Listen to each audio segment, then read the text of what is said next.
All right, so today is the 20th of January. And, oh, heck, I didn't go over the pre-lab questions with first period. Well, I'll do that tomorrow. Remember that. I'll just save that for tomorrow because I want to make sure we get through these videos. And it'll be a good review anyway for Friday's test. So again, A group, you'll be on campus tomorrow if you're coming to campus, and gold group, you'll be on campus Friday. And we will be having our chapter 6 assessment on Friday as well. And hopefully you turned in the pre-lab document with those 2 electrolysis demonstrations this morning. So this is the document you should have turned in. I'm going to try, I don't know how well it's going to work, but try to get this to you before Thursday afternoon so you can use it as a review. This was, oh, my bad. It's not due until Friday. You're good. Trying to scare everybody. That was not the thing due today. The item that you should, you're supposed to have it all done, but I'm going to let you keep it until Friday because of the test. That's what I decided. So we're good. You can unsubmit it, whoever just turned it in. Lindsay, you can unsubmit it. It's fine. It's not going to be late. All right. Before I confuse myself anymore, I'm just going to plunge in and get going. This is the document that we went through yesterday, the pre-lab questions. I typed in the information on the electrolysis, and so I am not going to revisit that today. What we are going to do is look at the element observations, metals versus non-metals. And I want to point out before I switch off of this document that this is a beaker of hot water that has solid iodine in a test tube that's in the hot water. So it's sealed, and that sealed test tube, then as the iodine warms up, it sublimes and makes this purple gas. So that's one of the observations you're going to want to put on. If I can find the right document, I apologize. Here we go. This one. Okay. And in first period, there are half a dozen people that had already watched the video and put down notes. But whoever this is that already turned it in, you should also have it available because there's a couple of things that I'm going to ask you to add to it, especially when we get down to sulfur. So this is the link, and we're going to watch it. And I apologize in advance. I know it's not super easy to listen to a video remotely like that, and I didn't have a microphone, so I didn't speak very loud enough. Hopefully, if you go directly to the YouTube video, you'll be able to hear it better, but I do want you to hang out with me because I'm going to add a few things that I didn't mention when I was taping it over the weekend. There are these metals, and then these carbon, silicon, sulfur, iodine. Those are the non-metals. There's 3 different types of carbon, and we'll talk about that as we watch together. And sorry, I'm going to get some things off here that I don't need. Here we go. So this is the video. I'm going to play it and start and stop it as we go.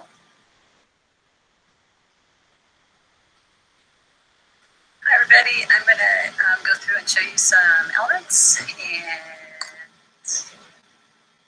so this first one you should be very familiar with, molybdenum. And it is shiny and silver and malleable. And this is a piece of steel wool that I can use to make it even more lustrous. This next element is zinc. Zn, and on first appearance, you might look at it and go, wow, that's not silver.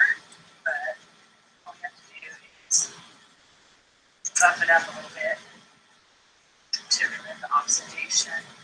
Well, it's going to take longer than I want. So, but you can see on the edge maybe how it is silver and shiny.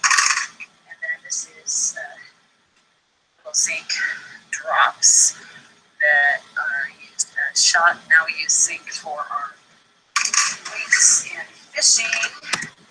So I'm going to pause it right there. So aluminum is a very familiar element, element 13, and it touches the metalloid staircase, but it is a true metal. And it's probably one of the only metals that you'll see in its pure, almost pure form. Aluminum foil is 99%, 99.99% pure aluminum. Most other metals are mixtures with, they form alloys, but zinc you'll also see pure, but it does get a oxidation coating on it. If you have metal garbage cans or you've seen galvanized roofs, metal roof, that is iron, steel, which is an alloy of iron with carbon usually, that's been dipped in a zinc bath. That galvanization, that coating of zinc on the outside, it gets an oxide on it. So does aluminum actually, quickly gets a little coating on it, and that prevents it from continuing to oxidize, and it also prevents the iron from rusting. So galvanized nails, galvanized screws, galvanized metal, those are things that have been dipped in zinc to keep the iron from oxidizing or rusting. Zinc is an element that's used now for fishing weights because, and I'll talk about lead later a little bit, lead is a neurotoxin. It's really, really bad for you.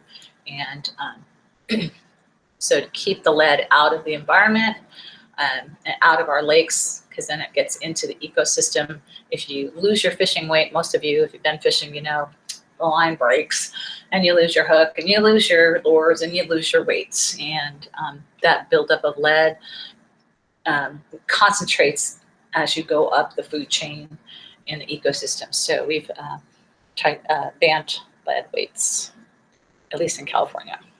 Because lead is toxic. This is iron, a pure strip of iron. Again, it oxidizes quite a bit. You would call that rust. But we can shine it up and show that nice silver metallic luster. It also is malleable, but it takes a little bit of effort. And zinc is malleable, but again, it's a little bit harder, especially when it's small. Next one,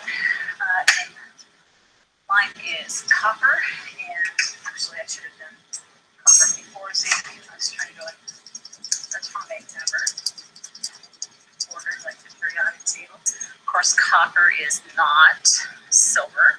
It's copper colored, but it is malleable and can be hammered into pretty thin sheets. And we can remove the oxidation and show its luster if you're careful. Next one is lead, and lead is really malleable. It's crazy. And Roman water lines were made with lead because it was so easy to shape into pipes. Of course, that probably was part of the downfall of the Roman Empire, is all the rich people that were in control running water to their houses with lead pipes. And so it didn't help, that's for sure.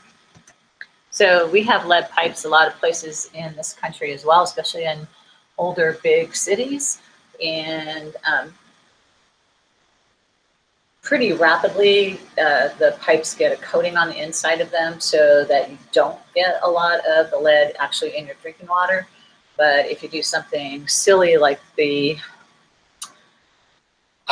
water supply company in Flint, Michigan did, and switch your water supply and not put the proper chemicals in, you can have that safety layer dissolved, and then lots and lots of lead gets into the drinking water. It was a terrible tragedy, especially for children, but we'll talk more about that when we get to water supply. And of course, lead used to be used for soldering. However, that hasn't, for at least for water pipes, that's not allowed anymore. So iron, of course, is going to rust too, but it does build up coating. We have a lot of water pipe problems in downtown Sonora with ruptured lines because we haven't invested in our infrastructure for so long. But we'll talk more about that when we get to water. Okay, so remember, lead has a weird symbol, PB for plumbum. In the same family as lead, and those of you that came to campus, you've gotten to touch this before. This is SN, okay, and that's tin. And tin is a shiny silver metal, and it's even very, very shiny, and it's even more malleable than lead, which is kind of interesting. I can like shape it with the warmth of my fingers almost. Tin used to be used as foil, and some of you I know still call aluminum foil tin foil from the old days, but you could reuse tin foil a lot easier than you can reuse. All right, so just a couple of things. Iron has a old Latin symbol, Fe for ferrum.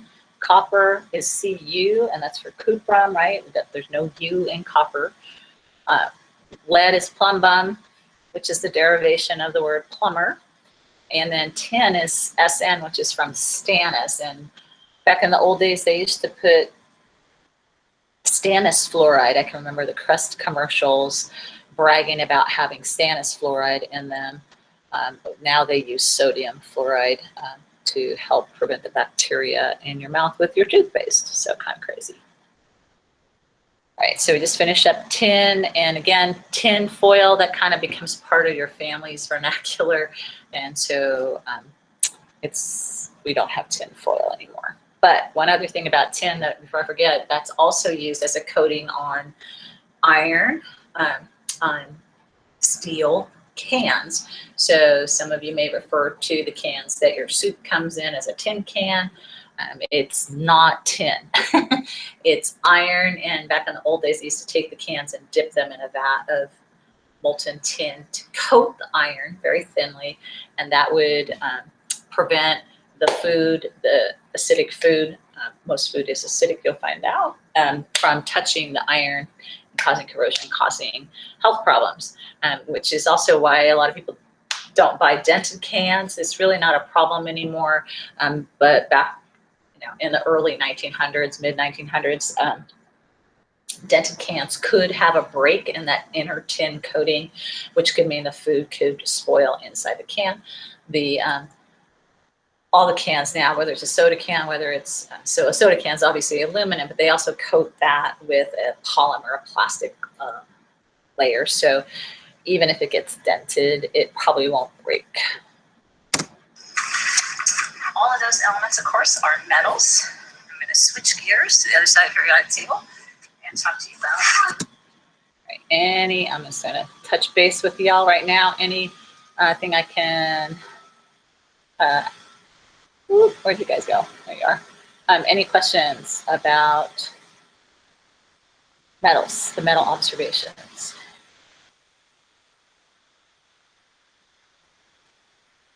Okay, so back in last year, I would have let you touch these in the classroom, but nowadays I don't want everybody touching everything and spreading their cooties. So did you get me for attendance? I will, Kyle, thank you. All right, so if there's no questions on elements, let's plunge ahead, keep going. So now we're going to look at non-metals. Of course, the most important non-metal of all is carbon. This is a chunk of charcoal. This is a electrode that's made of pure carbon. I'm sure you know that your pencil lead isn't lead. It's actually graphite, which is what we call an allotrope. And I'll go over that more with you. An allotrope of carbon. Diamond is also an allotrope of carbon. They're all pure carbon atoms, but they are very very different characteristics because of how the carbon atoms are arranged and connected to each other. So this kind of has a little sparkle to it. I don't know if you catch that so well on the video, but graphite is used as a lubricant.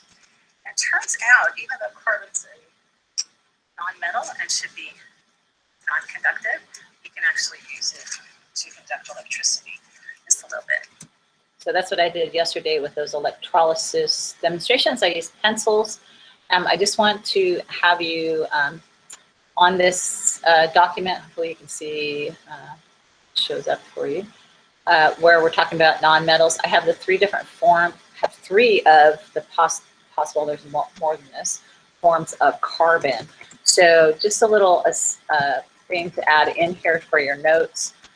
There are different allotropes, allotropes.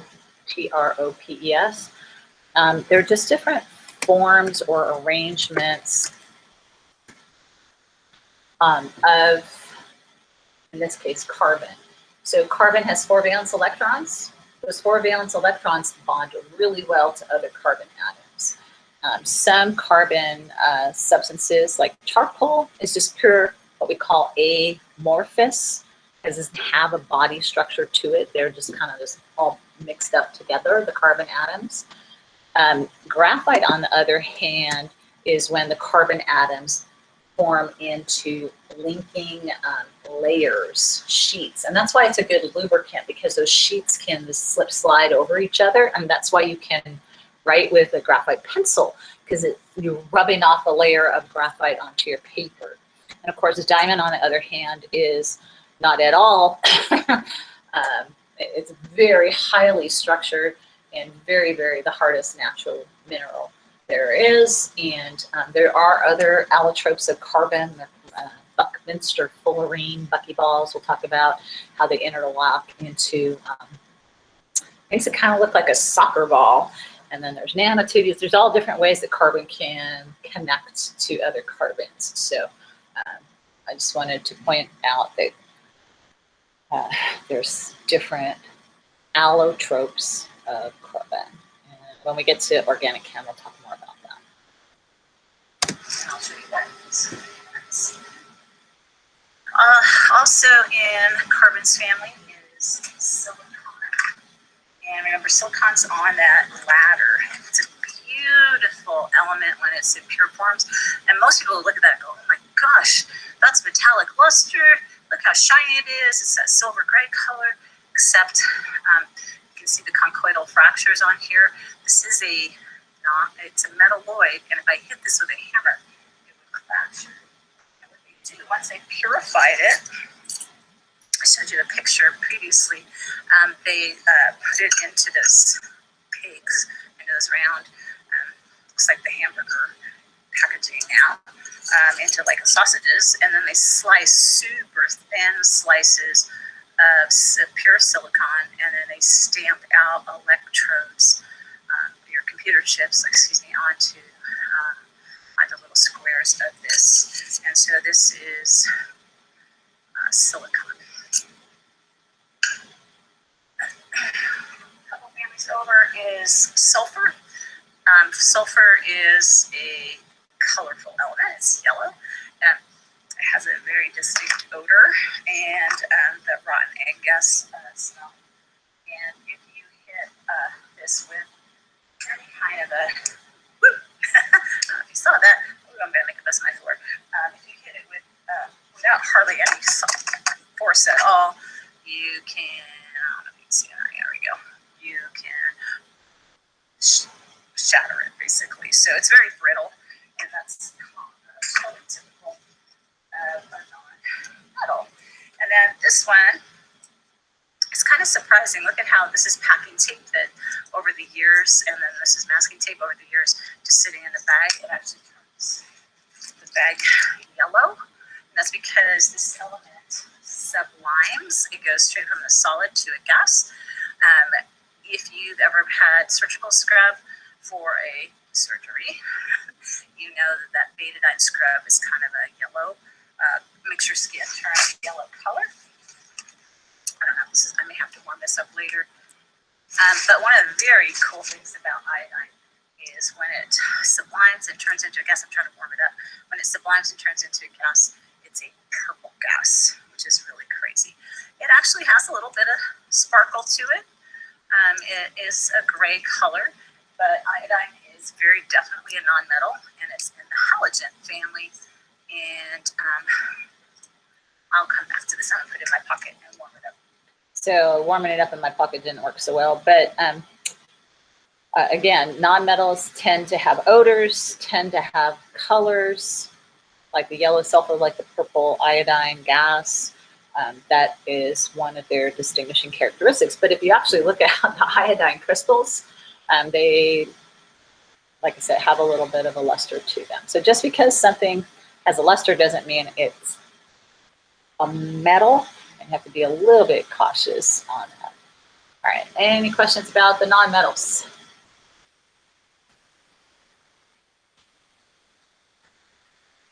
All right, so let's just make sure that we're here. So silicon, what I showed you was a hunk of pure silicon that I got at a minerals store, and then the wafers, the thin slice stuff I got from a friend of mine who used to work in the computer chip business in the Silicon Valley.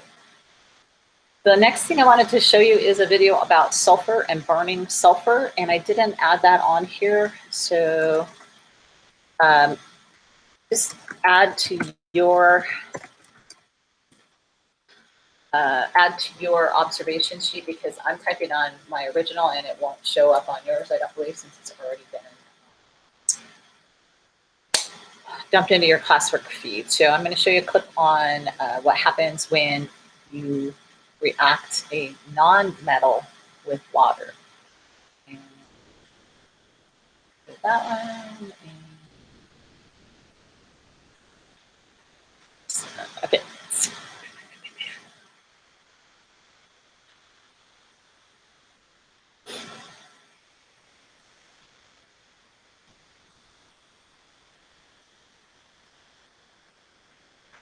For this part, I'm going to demonstrate how non-metals, I'm going to use sulfur, powdered sulfur, react in water. And I have a deflagration spoon that has some sulfur in it. I'm going to go ahead and light it. And the gases that produce when this sulfur melts, if you've ever been to hot springs or by a volcano, you know it's kind of a horrible smell, or a unique smell. You can also see the blue flame, I hope, in the video. I'm going to put that into the mouth of the Erlenmeyer flask and let the gas accumulate in the flask. Stop a bit here. And let that burn for just a little bit. So the sulfur is reacting with the oxygen in the air during a combustion process, right? And they're two non-metals, but they still react together. And that smoke that you see inside is air pollution, basically. So sulfur is in all of us, in your hair, and in particular, you probably know the smell of burnt hair is pretty bad. So we get this to go out.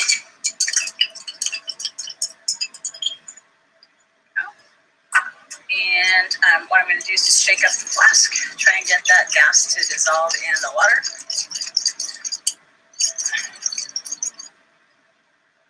And it's starting to clear a little bit at least.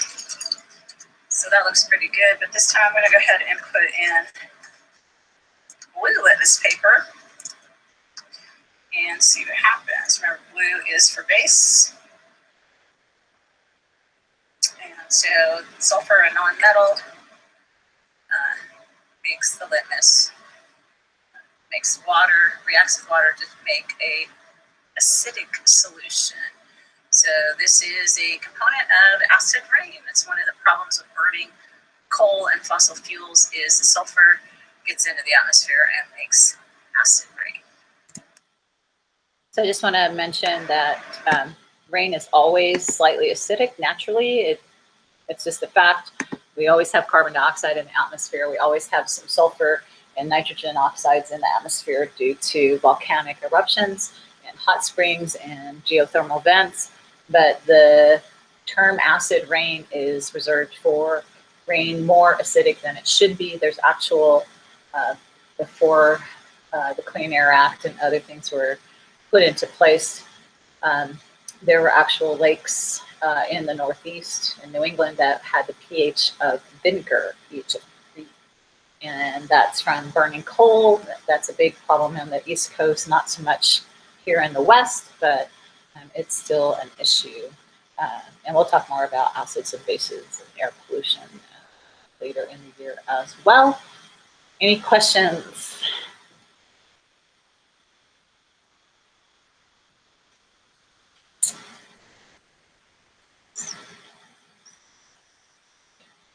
All right, I'm going to go ahead then and ask you, so that was our element observations. I'm going to ask you, to go to the paper that, or it's not paper, go to the assignment that dropped in today into your classwork feed. I'll give you a minute. Observations of alkali and alkaline earth metals. We're going to look at the alkali metals first. Okay, so I'll give you a second to find that. You can close the other tab. These observation, oops, not this one. This element observation sheet is right here, and that's due tomorrow. Okay, so that means some of you already turned it in, but that's not due until tomorrow morning. So we're on this new document that you should have gotten this morning. Why things are coming in so late? I have them scheduled for 8:55, and I remembered AM instead of PM. All right, so somebody chimed in. A sulfur on its, oh no, it's not acidic on its own. And sulfur is used a lot in agriculture. It's a fungicide. Some people, obviously, some of you may be allergic to sulfa drugs, but they use it. You can buy sulfur powder to dust your tomatoes or dust your vineyards. Use it to spray the grapevines and stuff to prevent molds. And it's irritant. It's definitely irritating, but it is not acidic by itself until it combines with oxygen and water. Good question. Thank you, Abby. All right. We did this one. This is the one that's due tomorrow. Sorry. I know this has got to be super confusing for you because it's confusing for me. So my apologies. All right. This is it. We've got plenty of time. We're going to watch these three metals, alkaline metals, react. And go.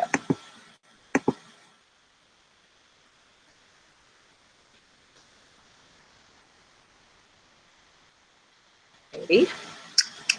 So this segment, we're going to see how reactivity changes down through a family of metals. So I have three alkali metals, lithium, sodium, and potassium. And they're all in group 1 on the periodic table, and they're all very reactive in water. But you'll see it gets reactivity changes across areas. So I'm going to start with lithium. Lithium is looks like a really dark green metal. It oxidizes. All of these metals are so reactive, they have to be stored under oil. And so with lithium, it's actually the hardest of the three, but I can cut off a bit, and I also want you to see that it's shiny and silver. I don't know how well that's going to show up on the video, but I'm going to hack off a piece of this metal.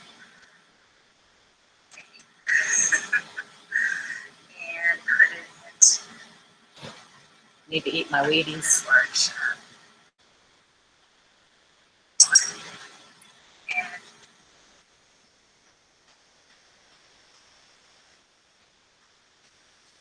you can see and hear that. And here it is, shiny and silver once you get to the inside of it. So what it's doing right now is it's reacting with the water and creating hydrogen gas.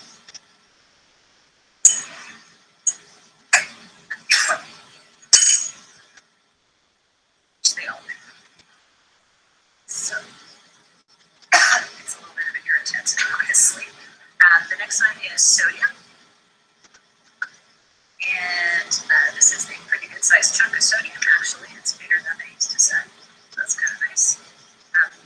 When you put sodium into water, it also, I'm going to put this big piece, it also creates hydrogen gas.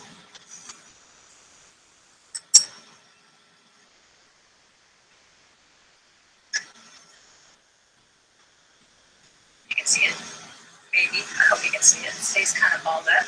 I do want you to see that it is shiny and silver. It is not white. It's already oxidizing, even though it's still coated in oil. So that vapor that you see coming off the dish as the sodium is reacting at the surface, that's steam in addition to the hydrogen. So at the surface where the sodium's contacting the water, it's releasing so much energy as it loses that one valence electron that it creates steam, and then the hydrogen and steam are mixed together. And again, it's really kind of irritating to your lungs a little bit. So, but it's still fun to watch. And if you, some of you have probably seen some idiots putting sodium into ponds and things on YouTube. It's, yeah, I don't know how they got the sodium, but anyway. So that was a little more vigorous of a reaction, especially since it's a smaller piece of sodium. It's reacting quite nicely. And saving the best for last. So these little bottles, I get multiple pieces of lithium, multiple good-sized pieces of sodium. I get 5 little tiny squares of potassium, kind of in the potassium also is it's actually softest and very dramatic. It actually lights the hydrogen on fire. There's another piece in there as well. But again, and it's reacting already quite a bit. So it is very reactive. It's shiny silver metal. Hope you can see the fireworks. It's quite entertaining and quite dramatic. Now, I don't know if I've reacted enough of these to find out, but if you remember, litmus paper should indicate a basic solution. It's a pretty large volume of water, and I had a pretty small amount of it. So you can see the lithium turn blue. So it turned blue. So the red litmus turned blue, indicating an alkaline solution or basic solutions. Change of the pink or the red into the blue. Yes, it all looked beautiful. All of them made alkaline solutions. So the other thing I wanted to point out is a lot of people think that sodium is going to be white because of sodium chloride, which is a compound. A lot of people think potassium is going to be yellow because it's in bananas. I don't know. But the flame that you saw is indicative of potassium, that purple. It actually burned with a purple color, which is kind of interesting. And when you do potassium in a flame test, potassium salts and flame test, you get a pale lavender purple color as well. But they're all shiny silver metals. Lithium's the smallest element, 3, sodium 11, 19 is potassium. All of them end with the S1 configuration, 2s1, 3s1, 4s1. They're all just need to get rid of one stinking electron to get noble gas configuration. And up here, here's lithium, sodium, potassium, if you can see that on the periodic table on the wall. Next one's rubidium.